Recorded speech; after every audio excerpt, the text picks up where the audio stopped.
Okay, it's Kate here again. Finally getting around to doing the third episode of the spring routine, the last one, the acrylic. And it's pretty straightforward.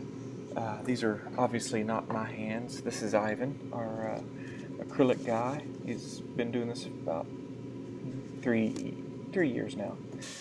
Although at the time of this recording, I believe he was only into it for about a year and a half. So give him some leadway. Some of you guys have been at this for decades, and so give him a little credit. He's new, but I think he's doing a wonderful job. Anyway, he's putting a name in, and we tend to put our names on the tissue side of the retainer, and we use a P-Touch labeler to make the names. And we just flip it over so you can read it from the tissue side. Tuck it up underneath the wires, as long as you've bent the wires with enough space between the tissue. And then he starts the coloring. Now, if you noticed on labial acrylic, we made it kind of thick.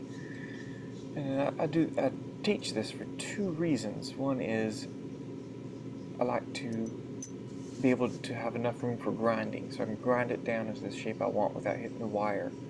Plus, if there's any porosity, it's going to be on the outside of the acrylic, and so as you grind it down, you'll get more pure, thicker acrylic, or clearer acrylic on the closer you get to the wire. And then the other reason is that this green monomer, especially any monomer colors, will eventually spill over onto, no matter how hard you try, it'll spill over onto that labial acrylic and stain it. And so you want to give yourself enough padding on there so that you can grind it off and still have enough acrylic on there to keep it clear, because Lord knows you don't want kids complaining about green acrylic on the front of their teeth. It's hard enough to get them to wear their appliances.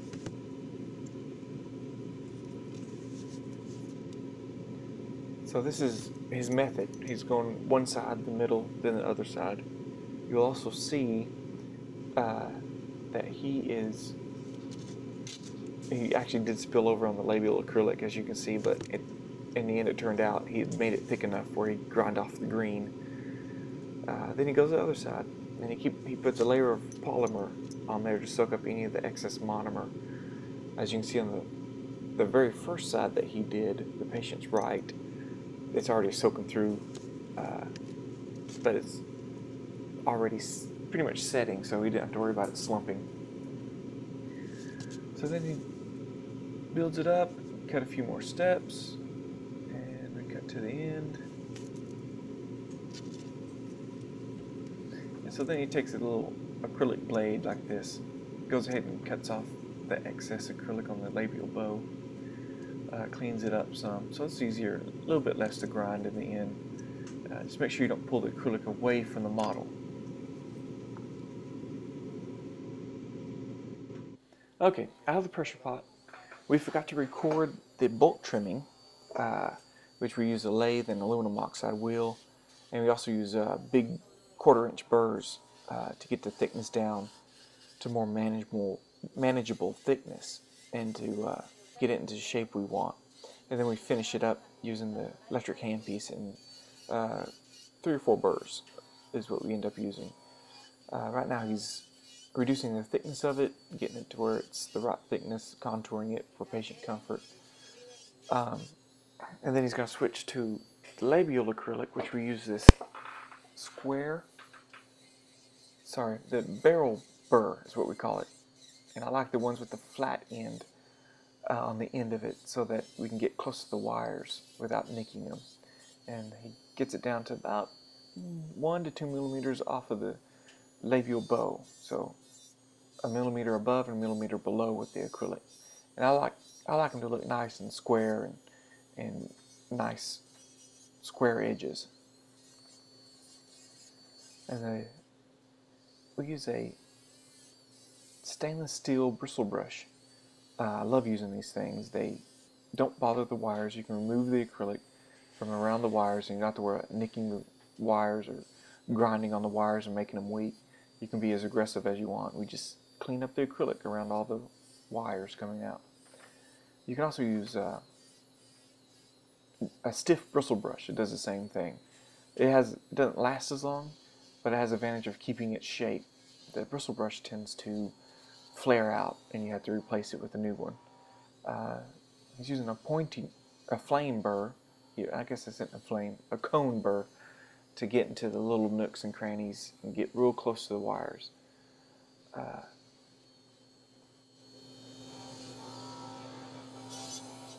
To the barrel burr, just some final touches, getting it to the shape we like. We like the label acrylic to look real good on these appliances.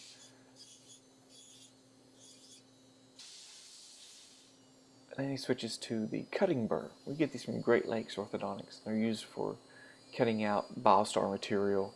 You can also use them for making your cuts for like Schwartz's and screws, and for springs, for making that flipper, that flap right there, cutting it out. Now, I did wax it so that acrylic's real thin right there, so it's really easy to do this. And you'll see it takes a little bit of time on this, I like those double helical coils that we bent on the lingual bow to be free. It gives it more flexibility to be able to move teeth and to be able to fit around the crooked teeth when you put it in the mouth.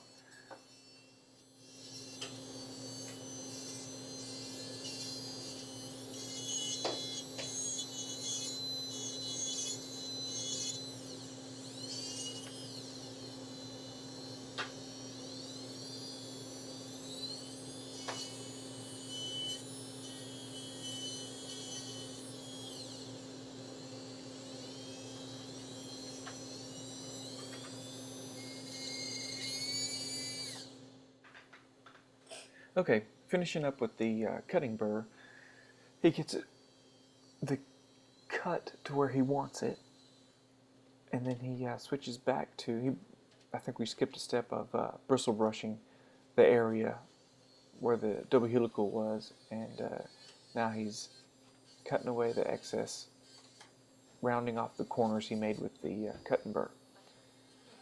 And then he'll fit it to the model, and then it's make sure everything's where it needs to be, and then we'll pumice it and polish it, and it'll be done.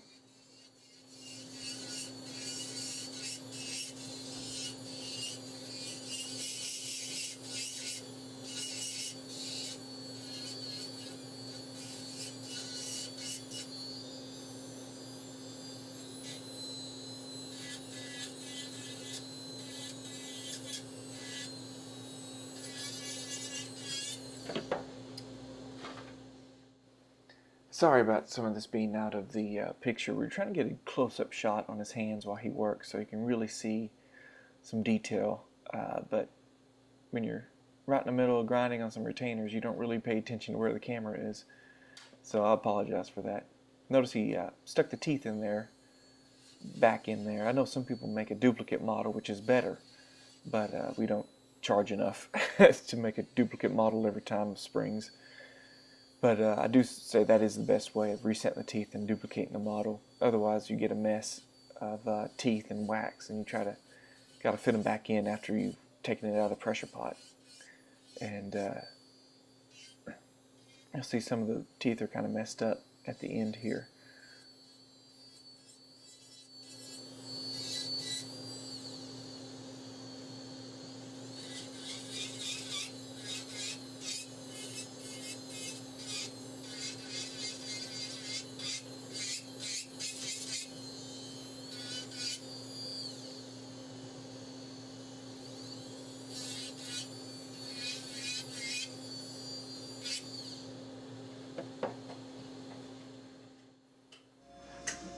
Okay, here's the finished product. We've skipped filming the pumice and polish. I'll cover that in another podcast. But here's the label acrylic. Again, nice and clear. There's no green on it, and nicely pumiced. Be smooth on the lip. And if you have any questions or comments, go to retainerdesigner.com or designerretainer.com, and or email me at retainerdesigner@gmail.com. Thanks.